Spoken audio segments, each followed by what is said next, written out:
अस्सलामु अलैकुम वरहमतुल्लाहि वबरकातुहू। प्यारे अज़ीज़ों, उम्मीद करता हूँ आप सब लोग खैर वाफ़ियत से होंगे। जैसा कि आप लोग जानते हैं कि पिछली वाली क्लास में हमने लाम और नून के मखरज के बारे में पढ़ा। मुझे उम्मीद है आपने पिछली वाली क्लास को अच्छे से देखा होगा और समझा भी होगा।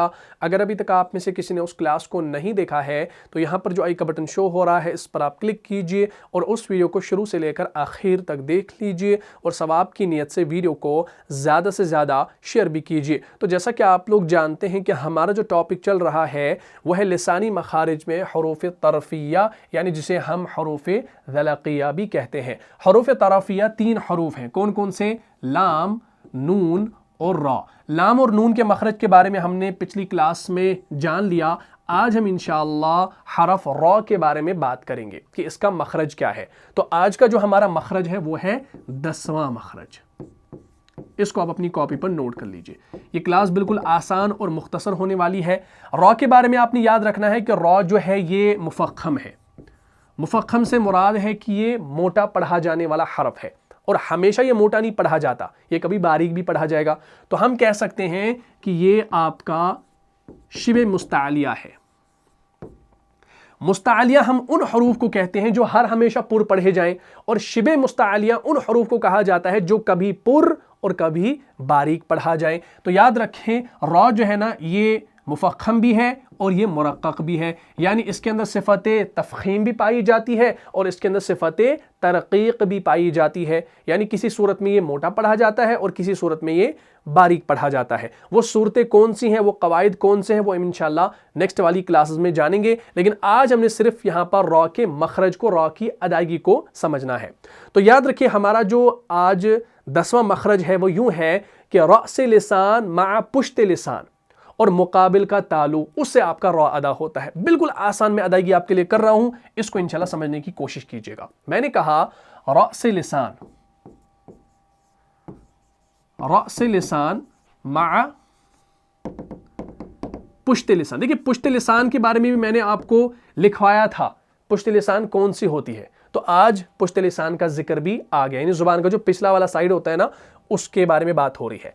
रअसे लिसान मा पुश्ते लिसान और मुकाबिल का तालु, और मुकाबिल का तालु, यानी जहां पर आपका रअसे लिसान से मुराद जो आपकी टिप है जुबान की, उसके मुकाबिल में कौन सा तालु आता है? ऊपर हार्ड पैलेट आता है ना, सॉफ्ट पैलेट नहीं आता। सॉफ्ट पैलेट तो पीछे है, लेकिन जो यूएला से आगे आता है। लेकिन जो दांतों के जैसे यहां पर दांत है, सनाया उलिया के पीछे आप चलेंगे, ऊपर तालु को हाथ लगेंगे तो हार्ड है, हार्ड पैलेट है, एक वो रिंग बनी हुई है। तो उस मुकाबिल तालु की बात हो रही है। तो 10वां मखरज बिल्कुल आसान है, रअसे लिसान मा पुश्ते लिसान। अच्छा, रअसे लिसान को पहले समझना है ना कि रअसे लिसान कौन सी जुबान का हिस्सा है, वो हम इंशाल्लाह समझेंगे। ये देखें, हमारे पास सेम पिक्चर है। ये देखिए, तरफे लिसान यानी जो ये वाला हिस्सा है, ये वाला हिस्सा। तो याद रखें, रअसे लिसान हम कहते हैं जो वेरी टिप होती है, यानी वेरी टिप ऑफ टंग, यानी जो जुबान की बिल्कुल सेंटर में, यानी फॉर एग्जांपल ये हमारी जुबान है, इसका ये जो बीच वाला हिस्सा है ना, इसको हम कहते हैं रअसे लिसान, यानी टिप ऑफ द टंग, यानी जो जुबान की नोक होती है, जुबान का सिर्रा होता है, उसको हम कहते हैं रअसे लिसान। अच्छा, पुश्ते लिसान की भी इसमें बात आ गई। पुश्ते लिसान किसे कहा जाता है? यानी जुबान का जो पिछला वाला साइड होता है। हमारे पास इमेज मौजूद है, ये आप देख लीजिए, ध्यान रखिए। पुश्ते लिसान जब मुकाबिल के तालु से लगे, पुश्ते लिसान हम कहते हैं जुबान का पिछला हिस्सा। अच्छा, इस इमेज में आपको इंशाअल्लाह बखूबी समझ में आ जाएगा। ये जो आप जुबान देख रहे हैं ना, अगर हमने जुबान देखी, यहां पर एक इमेज में दिखाया गया है कि जुबान को हमने ऐसे उठाया है, ऊपर उठाया है। हमारी जुबान ऐसे होती है ना, लेकिन जब हम जुबान को आगे टिप को ऐसे बेंड करेंगे ऐसे,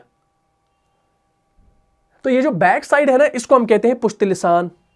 यानी ये जो जुबान का ये वाला साइड है ना, पिछला वाला साइड, ये आपकी होती है पुश्ते लिसान। और रअसे लिसान होती है आपकी ये वाली, ये वाली। फॉर एग्जांपल ये रअसे लिसान है और जुबान को आप बैंड करें ऐसे, तो ये पिछला वाला साइड आपका क्या कहलाएगा? पुश्ते लिसान कहलाएगा, back side of the tongue कहलाएगा। तो जब ये किसके साथ लगे, आपका जो ऊपर ये जो सनाया उलिया है ना, इसके साथ ही आप ऊपर चलेंगे, मुकाबिल का तालु आएगा, तो उस सूरत में आपका रॉ अदा हो जाएगा। चलिए, हमारे पास एक और इमेज है, वो आप इंशाल्लाह देख लीजिए, बात क्लियर हो जाएगी। ये देखिए, ध्यान रखिए, मान लो कि ये जुबान की नोक है और ये पिछला वाला साइड आपका पुश्ते लिसान है। जब ये मुकाबिल के तालु से लगे, फॉर एग्जाम्पल ये अंदर का वेव है, यानी जो हमारा मुंह है ना, ये अंदर का वेव है। यहां पर देखिए, ये हमारा क्या है, सनाया उलिया के 2 दांत है, ठीक है ना, सनाया उलिया है, रुबाई है, अनियाब है, दवाहिक है, तवाहिन है, यानी ऐसे हमारे दांत है। और नीचे ऐसी सनाया सुफला है, रुबाई है, अनियाब है, दवाहिक है, तवाहिन है, नवाजिज है, ये हमारे दांत है। तो ये जो ऊपर सनाया उलिया की ये जो 2 दांत आप देख रहे हैं ना, ये वाले दांत 1 2, ये जो इसके ऊपर आप देखना, फिर इसके ऊपर यहां पर ये जड़ आ जाएगी। कहां पर, सनाया उलिया के बाद यहां पर ये जड़ आ जाएगी, और जड़ के साथ ही ऊपर हमारा ये यहां पर एक पैलेट आएगा, जिसको हम कहते हैं हार्ड पैलेट। क्या कहते हैं, हार्ड पैलेट। क्लियर होगी। जब इस हार्ड पैलेट के साथ हमारी ये वाली जुबान का हिस्सा लगे, यानी पुश्ते लिसान मा रासे लिसान, तो उस सूरत में आपका रॉ अदा होगा। जब हम रॉ को पढ़ते हैं ना, जैसे रॉ रॉ रॉ, अब इसमें क्या हो रहा है, इसमें एक सिफत पाई जाती है जिसको हम कहते हैं अतिकरार। क्या कहते हैं, सिफत तिकरार।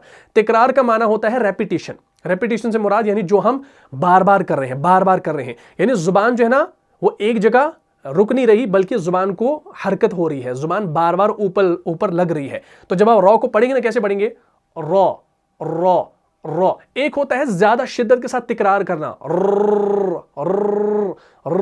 यह तरीका गलत है, ये आपने नहीं करना है। बिल्कुल हल्का रॉ तिकरार करना है, बिल्कुल हल्का, जैसे रॉ रॉ, तो थोड़ा सा पहले ये साउंड हो रहा है ना, ये सही है। लेकिन अगर आप ज्यादा करेंगे ना तो आप फिर करेंगे कुरान में अल्हम्दुलिल्लाहि रब्बिल आलमीन अर्रहमानिर रहीम, तो ये गलती है, ये नाक़िस हो जाएगा। तो हमने करना है अर्रहमान अर्रहमान ये क्या है, ये तिकरार है, इसके अंदर सिफत पाई जाती है। इंशाल्लाह सिफात के अंदर पढ़ाऊंगा। लेकिन आप देखिए, जब आप रॉ को पढ़ रहे हैं ना, तो आप महसूस करेंगे कि जुबान जो है ना बार बार ऊपर तालों के साथ लग रही है, ऐसे। यानी जुबान जब उठती है ना, जुबान ऐसे हो जाती है, बेंड हो जाती है, यानी जुबान का ये वाला हिस्सा और ये बैक साइड जो है ना, दोनों ऊपर तालों के साथ लग जाती हैं। तो उस सूरत में आपका ये रॉ अदा हो रहा है। रॉ रॉ रॉ, हमजा रॉ ज़ेर इर, हमजा रॉ पेश उर, अर्रहमान अर्रहमान रहमान, वरद वरद, इन्नल इंसान लफी खुस्र खुस्र खुस्र। अब यहाँ पर रॉ आपका मौकूफ हो रहा है, तो उस सूरत में आप रॉ को साकिन कर रहे हैं। तो इंशाल्लाह इसका एक अलग कायदा है कि कब इसको मोटा पढ़ना है, कब बारीक पढ़ना है, रॉ मौकूफ को कैसे पढ़ना है, वो इंशाल्लाह आगे आपको पढ़ाया जाएगा। लेकिन फिलहाल आपने सिर्फ क्या करना है, इस रॉ की अदायगी को समझना है। बाकी जो मोटा पूर पढ़ना है, कैसे पढ़ना है, वो इंशाल्लाह आगे एक डिटेल से क्लास आएगी रॉ के बारे में, जहां पर आपको रॉ के वो 8-9 कवायद पढ़ाए जाएंगे कि रॉ किस सूरत में आपका मोटा होगा, किस सूरत में आपका बारीक होगा। ठीक है ना, वो इंशाल्लाह आगे आपको पढ़ना है। लेकिन फिलहाल सिर्फ याद रखें कि रॉ को असल अदा कैसे करना है। मेन मसला ये है कि जब अदा करना आ जाएगा तो फिर पूर और बारीक इंशाल्लाह खुद समझ में आ जाएगा। पहले अदायगी को आपने सीखना होता है। ठीक है, तो हो गया रॉ रॉ। तो इंशाल्लाह आपको ये तमाम बातें समझ में आ गई होंगी। तो आपने इन बातों को याद रखना है और इस रॉ की आपने मश्क करनी है। जितना आप प्रैक्टिस करेंगे उतना इसमें निखार पैदा होगा, उतना ये सही तरीके से अदा होगा। सिर्फ आपने अदायगी को याद रखना है कि जब पुश्ते लिसान मा रासे लिसान आपके मुकाबिल के तालु के साथ लग जाए तो उस सूरत में रॉ अदा हो जाएगा। बात यहाँ तक क्लियर होगी। तो इसकी अब आपने खूब प्रैक्टिस कर लेनी है, तो इंशाअल्लाह पूरी बातें आपको समझ में आ जाएंगी। तो मुझे उम्मीद है आपको ये सारी क्लास अच्छे तरीके से समझ में आ गई होगी। अगर आपको इस क्लास से फ़ायदा हुआ है तो अपने दीनी भाइयों और बहनों में इस क्लास में शेयर कर दीजिए। मिलता हूँ इंशाल्लाह नेक्स्ट एपिसोड में। तब तक के लिए आप खुश रहें, सलामत रहें, अमन व हिफाजत में रहें। अस्सलामु अलैकुम व रहमतुल्लाहि व बरकातुहू। जान जा जान से भी प्यारा है, जान जा जान से भी प्यारा है, रहनुमा मुस्तफ़ा हमारा है, रहनुमा।